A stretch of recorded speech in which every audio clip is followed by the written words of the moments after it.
welcome to Capital City News, your source for staying informed and engaged with Salt Lake City government. I'm your host, Brian Young with Salt Lake City TV.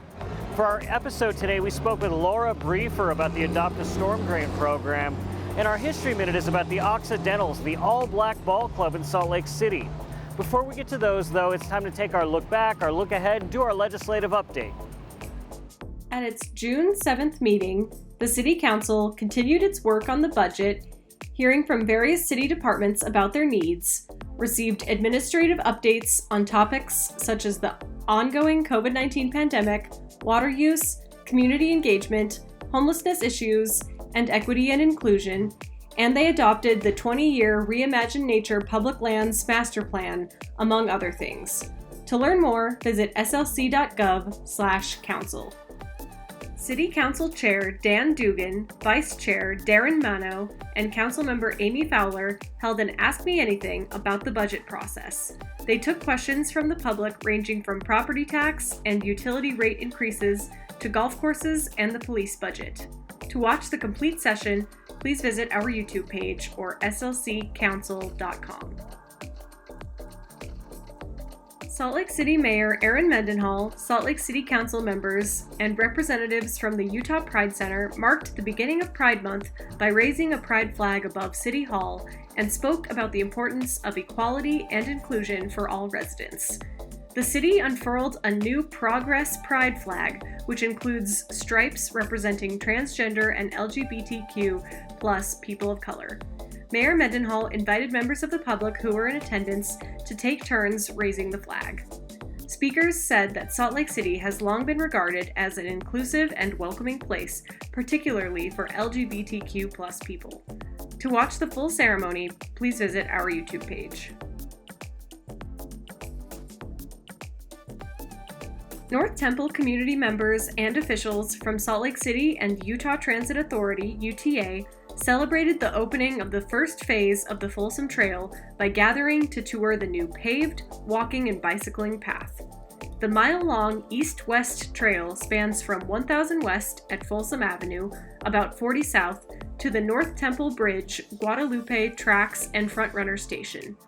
Salt Lake City Mayor Erin Mendenhall, City Council members, UTA leadership, and community members applauded it as a vital connection, both between Salt Lake City's West Side and West Downtown neighborhoods, and to transit across the Wasatch Front. This is going to provide even more enjoyable open spaces, access to greenery and nature, and recreational amenities along this corridor that will serve all of our residents and visitors, and supporting the local businesses as well.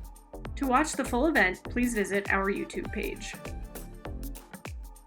Salt Lake City Mayor Erin Mendenhall, the Salt Lake City Police Department, and the Salt Lake City Police Foundation announced a gun buyback program in response to high levels of ongoing nationwide gun violence. Salt Lake City is committed to reducing violent crime. We're committed to that every single day, but it also means that we have to have our voices heard at Congress and at our state legislature, in our schools, with our community members, and with our kids. People were invited to turn in their firearms at the Public Safety Building and received $50 or $100 gift cards. The announcement of the new program fell on National Gun Violence Awareness Day and amid high levels of violent gun crimes across the nation. For more information, visit slcpd.com/gun-buyback.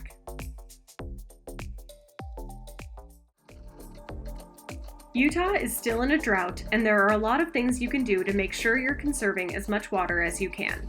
Check your leaky pipes, water your lawn less frequently, fix your sprinklers, and if you need any help figuring out what you can do to help, visit the city's website for ideas. slc.gov/mayor/drought. Summer's here, and that means more road construction. For our road construction update this week, we're taking a look at 900 South and 200 South. 900 South between 900 West and the Union Pacific Railroad is almost complete. Our contractors have paved the roads and completed the westernmost portion of the 9-line trail. Work is still taking place between the Union Pacific Railroad and 300 West, where we will continue to see improvements in the area. This entire project will cover between 900 West and 945 East and is expected to wrap up in fall 2023. Learn more at 900southslc.com. 200 South construction continues as we follow the installation of the Dominion gas line. Crews are working to replace the sidewalk, curb, gutter, and drive approaches. Salt Lake City work is primarily taking place between 900 East and 700 East. The project will eventually work its way up to 200 East this year, and in 2023 will go all the way up to 400 West. Want more information on 200 South? Check out 200southslc.com. That's it for this week's road construction update. To keep informed about this or any other construction projects going on in Salt Lake City, remember to visit us at slc.gov/construction. For our interview this week, I sat down with Laura Briefer, the Director of Public Utilities, to talk about the city's Adopt a Storm Drain program and how you can help keep our waterways clean. Essentially, the Adopt a Storm Drain program for Salt Lake City is a way for our community members to get engaged in keeping our waterways clean. Many people may not realize that Salt Lake City has a tremendous responsibility in keeping our waterways clean. In fact, we are known as a municipal separate storm sewer system, which is a very regulatory way of saying that Salt Lake City government has this responsibility under the Federal Clean Water Act and the State Water Quality Act to make sure to mitigate any kind of pollution from runoff into our streams and lakes and other water bodies. So the city has a tremendous crew of individuals that does a lot of work to keep pollution out of our waterways. And that includes operations and maintenance. We have crews that are constantly going around the city cleaning out storm drains, cleaning gutters, cleaning the grates on storm drains, clearing out debris. We have crews that even clean debris out of the Jordan River and clean garbage out of gutters. So the city does a lot of work already in this regard. But we have a lot of different storm drain inlets across the city, and this is similar to what is done in other communities like San Francisco's and other cities across the nation, where those who have immediate access to a storm drain inlet, we live by them, we walk by them on the sidewalks, can really take an active role in helping the city to keep our storm drains clean. Stormwater tends to pick up any pollutants that are in existence throughout the city. So it runs over roadways, it runs over grass and other impermeable areas, and it can pick up little bits of pollutants, and that can end up in our waterways. And our waterways are very important to us. They host aquatic species, they are places where people like to recreate, and we want to make them as clean as possible. And so it's very important as water enters into the storm drain system that we're clearing and removing any of that debris that can make it into the waterways. The program is very straightforward, and again, it's a program that's carried out all over the country, and it's been very successful. We're excited to implement that here in Salt Lake City. And I'll just say this is part of a broader approach that the city is taking to ensure that we are sustainable. And from the water perspective, it's about keeping our waterways clean, which this program is a way that individuals and groups could help do that and participate. And it's also about being a wise steward of our water resources. So water conservation, all of those types of things really help community members play a very large role in making sure that our water resources are sustainable. To sign up for our Adopt a Storm Drain program, individuals, community groups, and businesses, or any group of volunteers can sign up on our website. The website will have very specific instructions about signing up and adopting a particular storm drain in your community, and also safety tips and videos to show you how to do it. It's time again for the History Minute.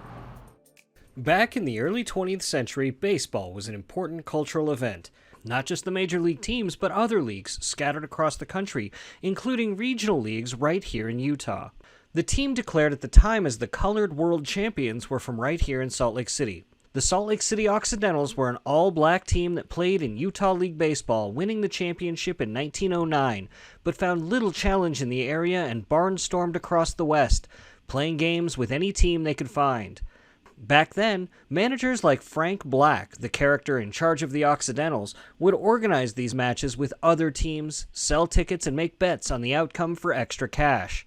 These were wild days in baseball in the country, and Black and the members of his team would find themselves in all manner of drama. In their first trip to Los Angeles, they swept a series against the Los Angeles Giants, billed as the Colored Championship of the Pacific Coast. Then they beat the team dubbed the Asian All-Stars of Los Angeles, and then they smashed the Los Angeles Angels 7-3. The team won most of their games in California and came home champions. By 1911, the Occidentals had disbanded and reorganized. According to the Salt Lake Telegram, many of the members stayed on to continue playing in other clubs, but others, like first base player Tully McAdoo, went east and played on various teams until the opening of the Negro League in 1920. Black players wouldn't be allowed into Major League Baseball until Jackie Robinson joined the Dodgers in 1947. The players of the Salt Lake Occidentals were working class, playing where they could for what money they could find in a world that made their very existence as difficult as it could. That's it for another episode of Capital City News. Remember, the best way to stay engaged is to stay informed. You can do that by following us on social media at SLC.gov, subscribing to us on YouTube, or watching us on Channel 17. So, reporting in for SLC TV from Smith's Ballpark on game day, I'm Brian Young.